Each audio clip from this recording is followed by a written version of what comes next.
తెలంగాణలో 32 మంది ఐపీఎస్లను బదిలీ చేసింది ప్రభుత్వం. అదనపు డీజీగా దేవేంద్ర సింగ్ చౌహాన్, సిఐడి డీజీగా Parimalan Nutan, police academy deputy డైరెక్టర్గా చేతన్, మహేశ్వరం డీసీపీగా నారాయణ రెడ్డి నియమితులయ్యారు.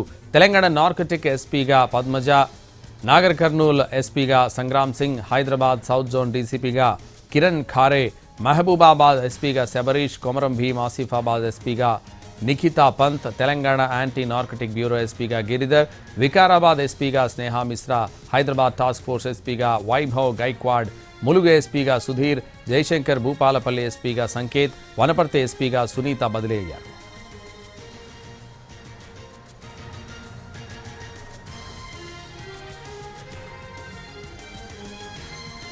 తెలంగాణలో 32 మంది ఐపీఎస్లను బదిలీ చేసింది ప్రభుత్వం.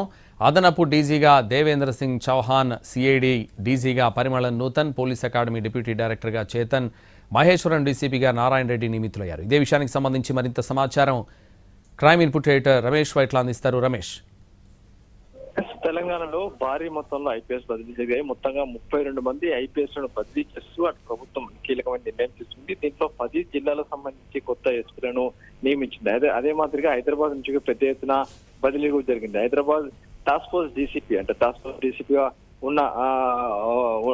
ఉన్న వ్యక్తి పైన కూడా కొన్ని ఆరోపణలు రావడం, తర్వాత ఆ టాస్క్ ఫోర్స్ డీసీపీని పూర్తిగా ప్రక్షాళన చేయాలని దానిపై టాస్క్ ఫోర్స్ డీసీపీ మార్చడం జరిగింది. మరోవైపు సౌత్ జోన్ డీసీపీని మార్చారు, తర్వాత మహేశ్వరం డీసీపీని కూడా మార్చడం జరిగింది, తర్వాత మల్కాజిగిరి డీసీపీ కూడా మార్చడం జరిగింది. దీంతో పాటుగా హైదరాబాద్ లో మొత్తంగా కీలకమైన 4 డీసీపీని కూడా మార్చడం జరిగింది. మరోవైపు చూసినట్లయితే 10 మంది ఎస్పీలను కూడా అంటే మొత్తంగా చాలా కీలకమైన 10 మంది ఎస్పీలను కూడా మార్చు కూడా ఆదేశాలు జారీ చేశారు.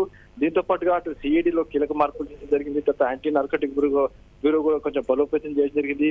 మొత్తంగా చూస్తే 32 మంది ఐపీఎస్ అధికారులు అంటే ఆర్ఆర్ కావచ్చు, లేకపోతే రెగ్యులర్ రిక్రూట్ కావచ్చు, మొత్తం రెగ్యులర్ రిక్రూట్ కావచ్చు, లేకుంటే గ్రూప్ 1 ఆఫీసర్ ప్రమోట్ చెందిన ఆఫీసర్లు కావచ్చు, 32 మందిని బదిలీ చేస్తూ అటు ప్రభుత్వం ఆదేశాలు ఇచ్చింది. అయితే ఊహించని రీతిలో జరిగిందని చెప్పొచ్చు. ఎందుకంటే వచ్చే నెలలో బదిలీ జరుగుతాయని చెప్పి కొంత ఊహాగానం జరిగింది. కానీ వచ్చే నెల నుంచి ఎలక్షన్స్ అంటే రాబోయే స్థానిక ఎన్నికలు ఉన్నాయి. ఈ నేపథ్యంలో కీలకమైన వ్యక్తులు కావాలి, కొంచెం బలంగా స్ట్రాంగ్ గా పనిచేసే వ్యక్తులు కావాలని దాంతో అటు పూర్తిస్థాయిలో బదిలీ చేసింది కనబడుతుంది. ఇప్పుడైతే 10 జిల్లాల ఎస్పీలతో పాటు సిఐడి కావచ్చు, యాంటీ నార్కోటిక్ బ్యూరో కావచ్చు, హైదరాబాద్ సంబంధించిన 2 డీసీపీ కావచ్చు, రాచకొండ సంబంధించిన 2 డీసీపీని బదిలీ చేస్తూ వాళ్లకు ఎస్పీలుగా అటు ఇవ్వడం జరిగింది. అయితే ఈ పూర్తిగా ప్రక్షాళన అనేది కూడా కీలకమని చెప్పొచ్చు. 10 మంది ఎస్పీలను ఒక్కసారి మార్చడం చాలా కీలకం.